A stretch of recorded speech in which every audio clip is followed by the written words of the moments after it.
Welcome everyone.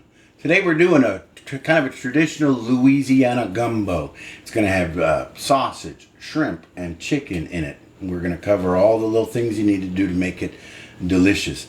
Gumbo, if you go to New Orleans and eat at 10 different restaurants, order their gumbo, you're going to get 10 different gumbos. So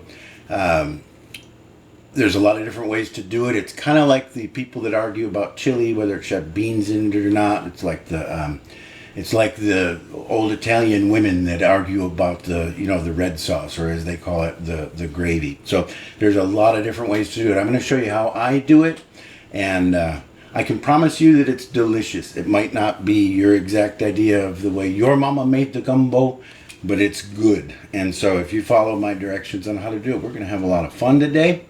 And you'll end up with a delicious product in the process too. So let's get to it. Okay, so we're going to need chicken in this process at some point, and it needs to be cooked. So I'm just going to go ahead and get it in the oven real quick. A little bit of release spray on the pan, and I'm using Prud'homme's Seafood Magic. I just like the way that it tastes. You can use any number of things. All we're trying to get out of this is cooked chicken that tastes good. So just arrange them in there.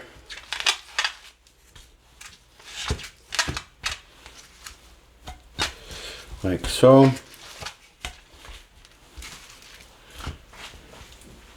And a little more on the other side. You with me on this? Very, very scientific stuff. And then in the oven. Now, I'm going to cook this for like a half an hour, maybe 40 minutes at 400 degrees.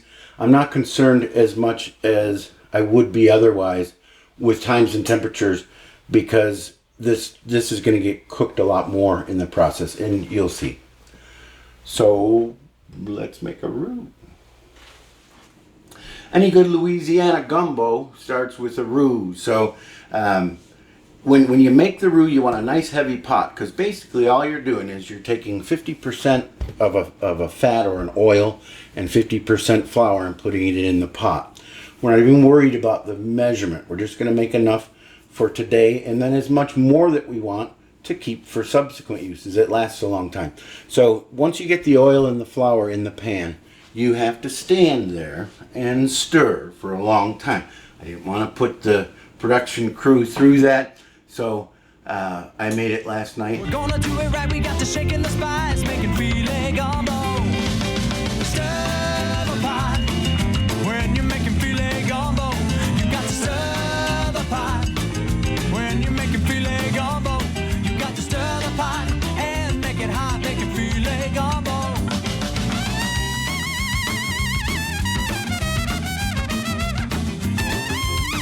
This is the roux that I made last night. It's called a peanut butter roux. There's different levels of color. There's the blonde roux, peanut butter roux, chocolate roux. I like peanut butter roux only because it doesn't take quite as long to make as chocolate roux, and you risk burning it less when you do it that way. So now, there's no peanut butter in it. Don't put peanut butter in it. It's just a reference to the color. See how that looks like peanut butter? I think I did pretty good, huh? I literally put this next to me, put this next to the stove while I'm making it, and I stand there and watch it until it becomes a peanut butter color. There's our chicken. We're just going to set this aside for later.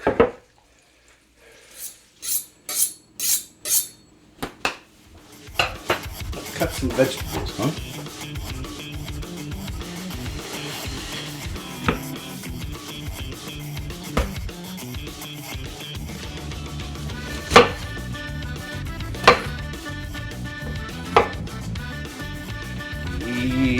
Do.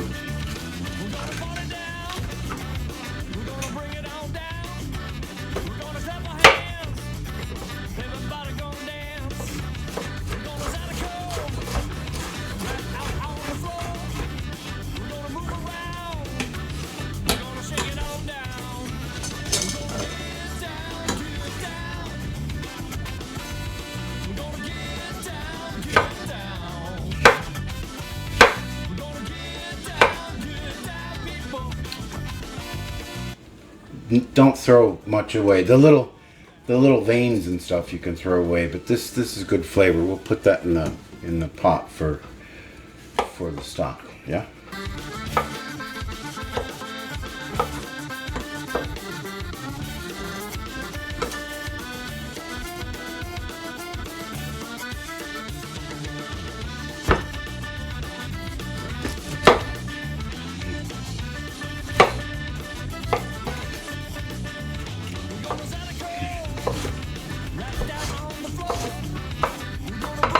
When you do it. All right. So here, these from here over is going in the stock pot.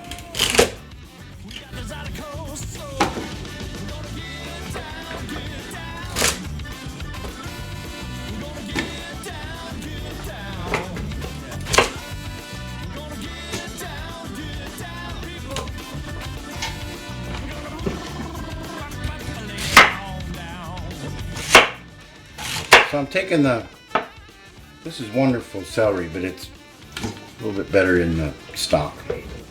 Same with these little guys. It's gonna make for a really nice flavor.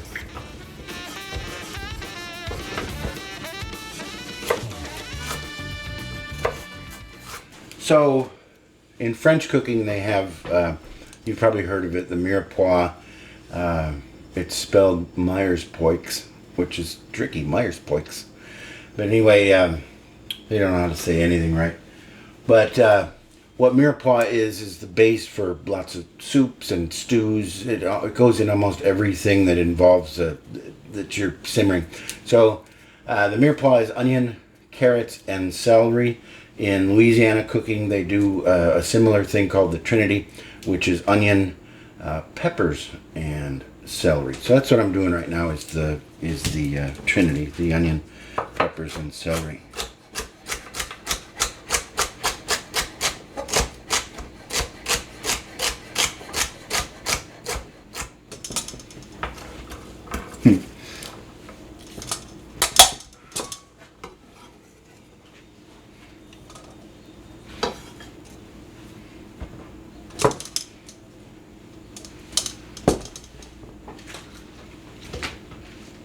The scallions are for garnish for later, but while I got my knife out, right? Oh, stock. There we go.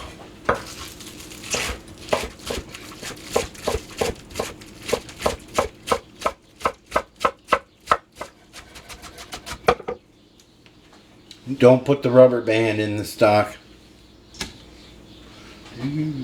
Oh, and yes, I did wash these before we started. Here's Johnny.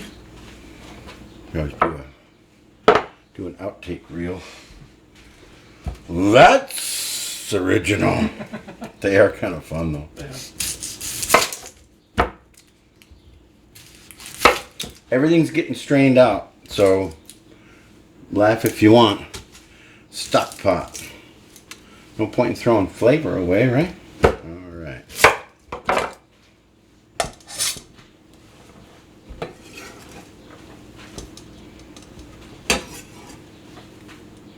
Alright, let's cut some garlic now. This doesn't need to be any particular really size or shape. Just get it cut up. Because the big long simmer is takes care of all your sins. There we go. This is the andouille sausage. You'll hear more about it later, but it's a big part of the flavor of the dish. So, you know, get a good one. If there's one that's $5 a pound and one that's $8, get the one that's $8, right? I don't know. I just grabbed some and it's quite delicious. I had a chance to audition it the other night.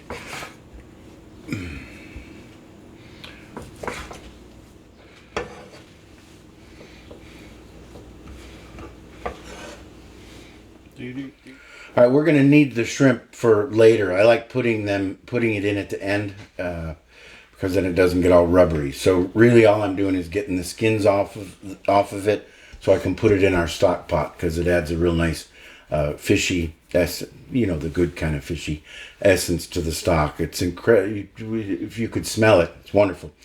I just need to get the skins off the shrimp, so here we go.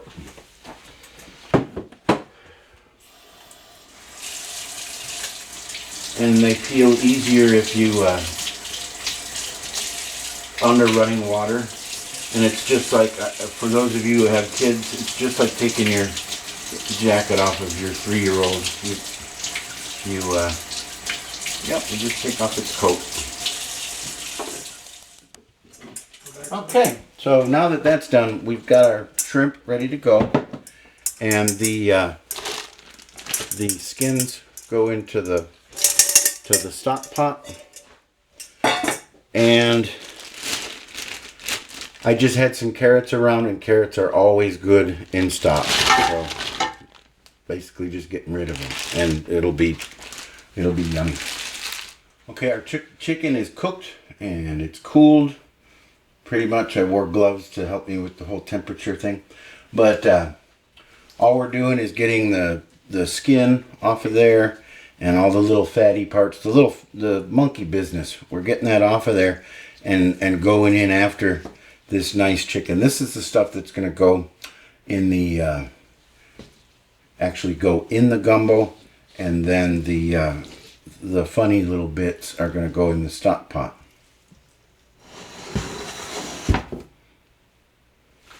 Okay, so whoops. Yeah, see all this funny stuff? That's just good fat, good. There's marrow in the bones. The longer that you can simmer it, the better, because all of that comes out. And you'll even notice if you do it like the day before, which is the stock that I'm going to be using is one that I made yesterday. I'm just kind of showing you how to do it, but you'll notice that after you strain all the stuff out of the stock and you put it in the fridge overnight, there'll be a little layer of grease. I usually like a puck of grease. I usually just throw that away, and then but what's funny is all those that fat and marrow and stuff like that makes almost like a jello. It's a gelatin, and I probably should let you see me doing this, even though it's not rocket science. But yeah, skin goes in the stock pot.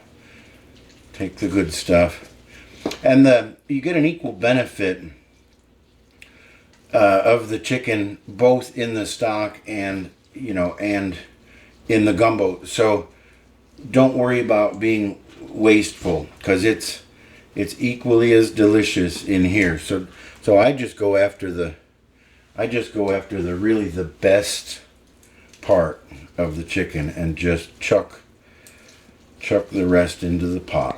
Just makes your stock. Okay, there's my good stuff. Just set that aside, I guess, in the spirit. Watch. I got hundreds of people over here helping me.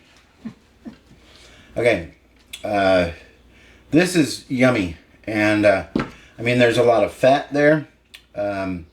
Remember me talking about skimming the fat off, after it cools and stuff like that. You can also, you'll see me do something later where I pull some of the fat off. So I'm just taking all this yummy flavor and putting it in there, and then after we saute our sausage, which we're about to do, we're going to do all kinds of rinse in it, because you never throw away flavor. In fact, you do that at work. If I do that at work, they'd fire me. Well, I get 3 warnings, I think, is what the deal is. No, never throw away flavor. Okay, sure. What's next? So, I don't know if you were paying attention, but this is just stuff you put in for stock. So there's vegetable scraps and stuff like that. So it's carrots, onions, celery, chicken bits and bones, and the shrimp peels and stuff. So let me get some water in here.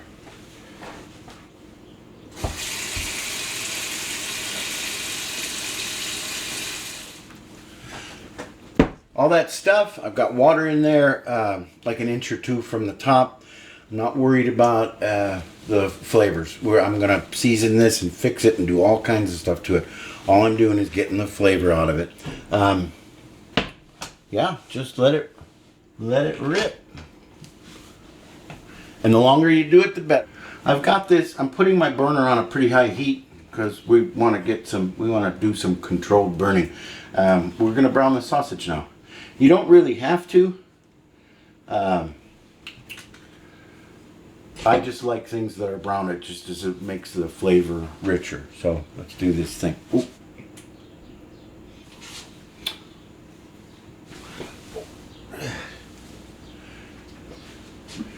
We don't need that one. All right, take two. So, just a nice high heat. We like our color. Get it on there. We are all set.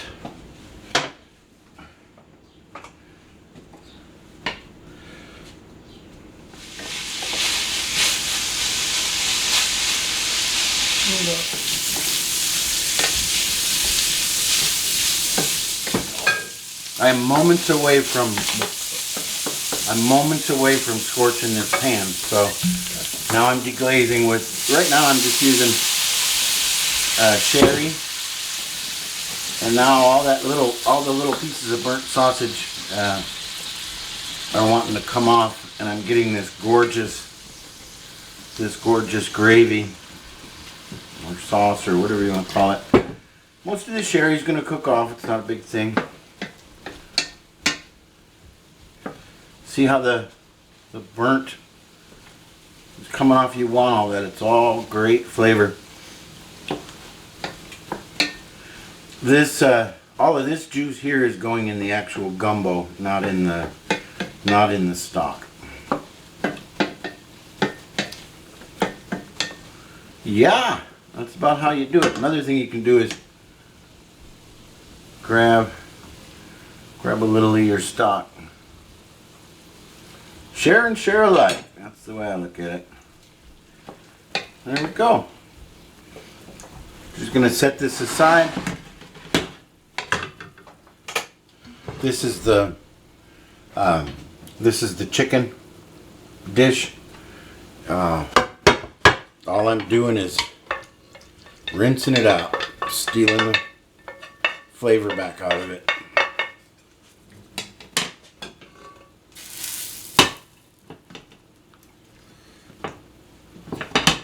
This isn't much of a technique. I'm just, other than the fact that we're capturing those flavors, getting them in the pot. So now we've got chicken junk and sausage junk all sitting there. That's an important step.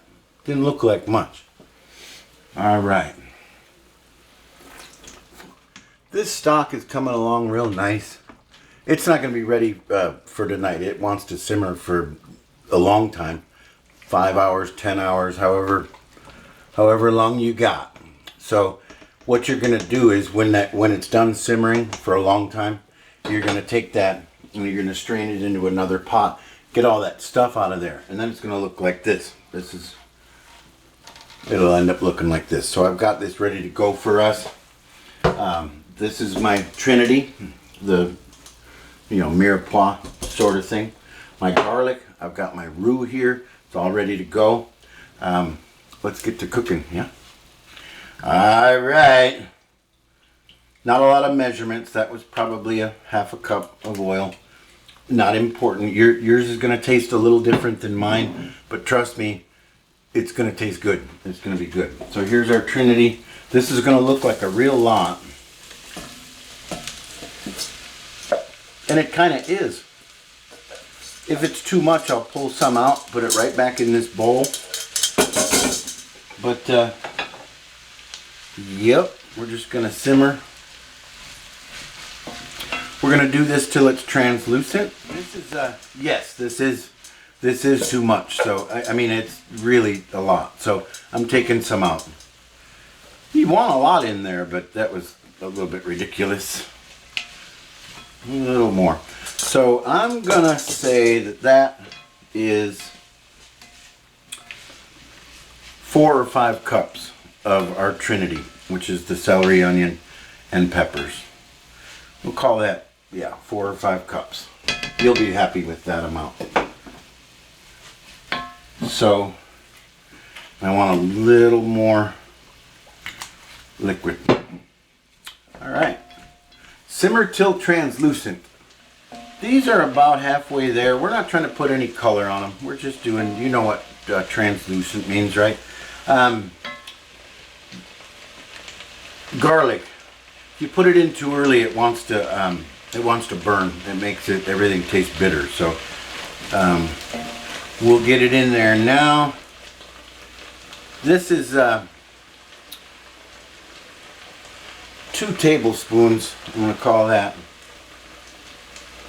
If you like a lot of garlic, make it 3. If you don't, make it 1. But put some. Oh, that's nice. These are translucent. Can you see? Whoa. Translucent. They're going to cook a lot more, so don't get yourself all worried about stuff. All right, we're going to put our sausage and chicken mess of stuff in there too. Look at all that flavor. That is good stuff. Okay, start getting that all nice and warmed up. This is the easy part. This is the easy part. Well, I guess. To me it is. Okay, here comes my roux. Now don't worry a lot about this either. Sometimes you get a thick gumbo, and it's kind of like a stew. This is the thickener. That's why I'm talking about that. Sometimes it's thick and it's like a stew. Sometimes it's thin and it's a little bit more like a soup.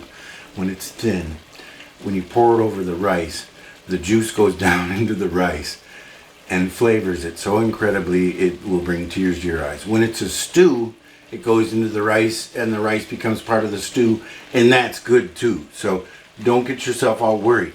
All right, here comes the roux. Yeah, let's do this one. I'm going to call that 1/3 cup. Oh yeah, baby, that's going to be perfect. Look at that. Oh yeah. Now here's the other cool part. I still have my roux. So when we're all done, if it's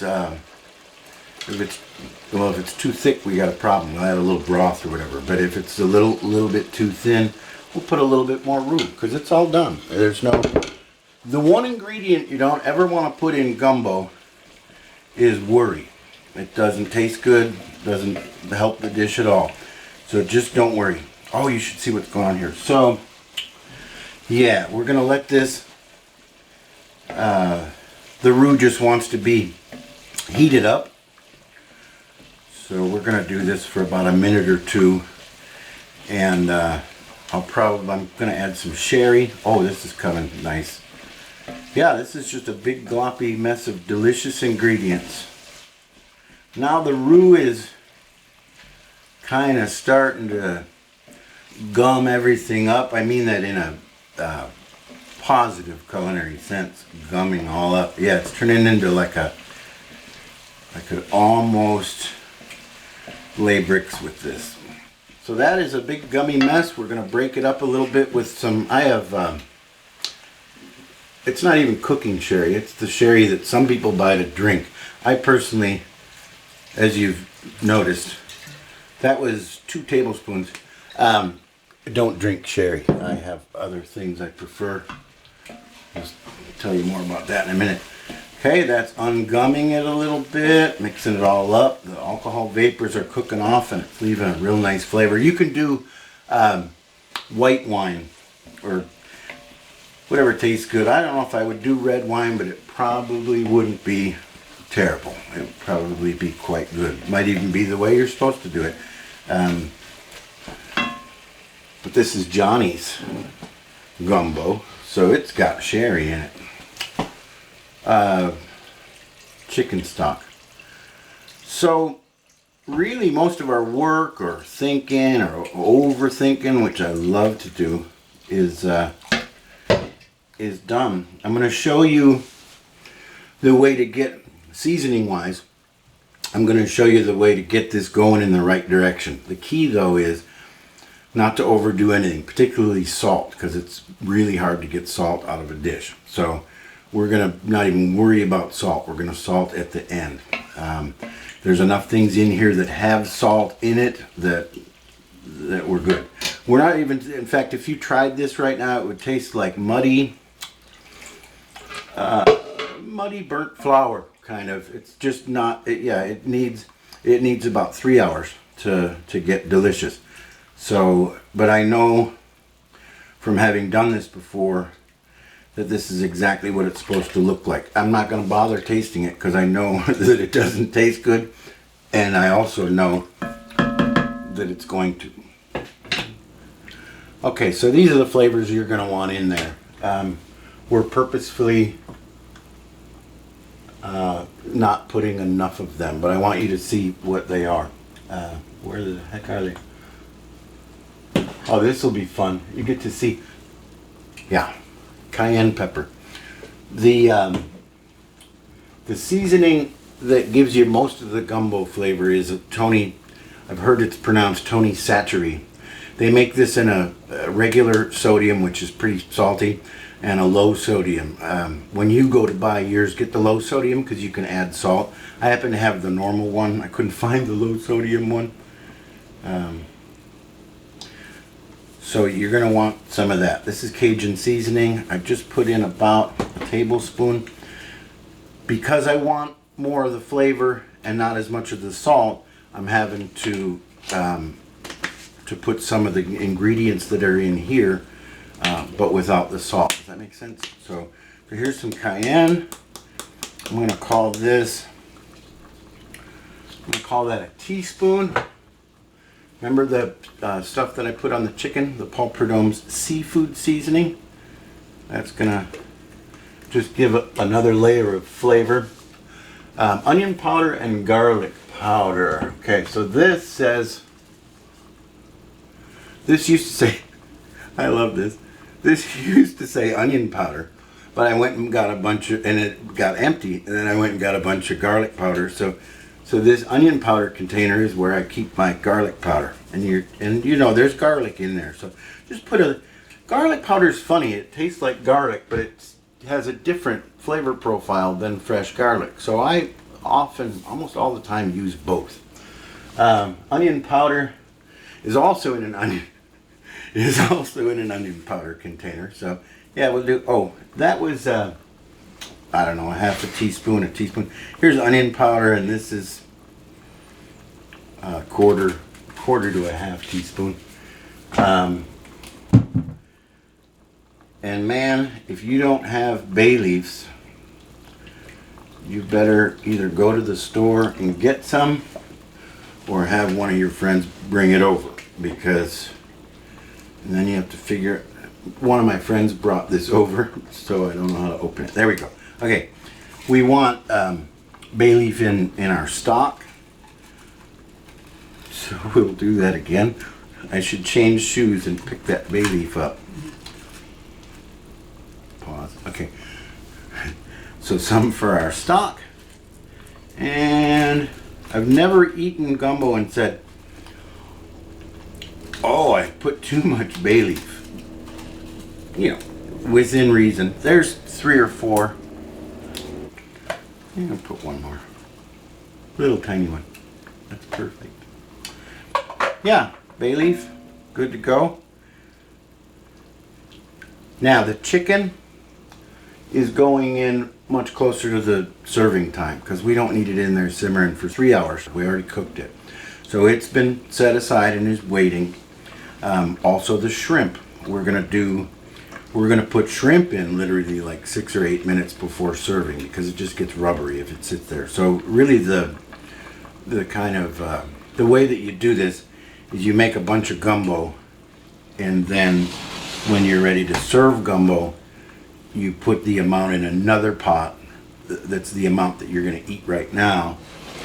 You put your chicken in and your shrimp. The chicken goes in for a little while, maybe 20 minutes or something, and then the shrimp goes in literally as it's bubbling and you're saying, hey, is everybody ready to eat? And the shrimp goes in there, and it's literally 6 or 8 minutes, and that cooks the shrimp because your gumbo's hot and ready to go. So I'm going to let this simmer for 3 hours. When I come back, it's going to be time to plate it or serve it.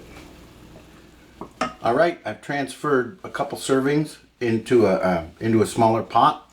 I'm going to go ahead and give this chicken a rustic chop and add it to the gumbo, and then we'll do the shrimp. I'll see you in 15 minutes. All right, we're looking good. We're ready to serve, but we need 8 minutes for the shrimp to cook. So this is nice and hot. I'm just gonna put, these are huge. We'll go a little heavy on the shrimp.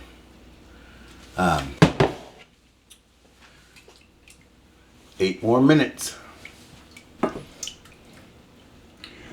Well, we're all done. And all gumbo goes on rice. About a 1-to-1 ratio, just the way you might expect. So let's plate it up, shall we?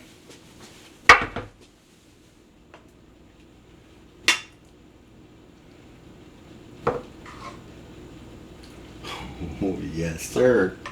Yes, sirree. Can you see how everything just turned to this just wonderful?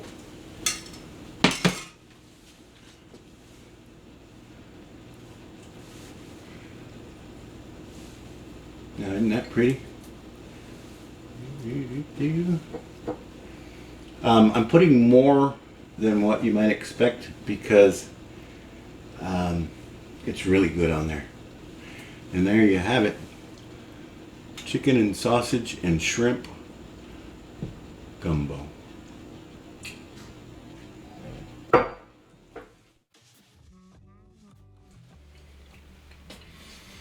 Oh yeah. Amazing. Yeah, it's a little spicy. That's perfect. Oh my goodness. So much flavor. The product placement in this video was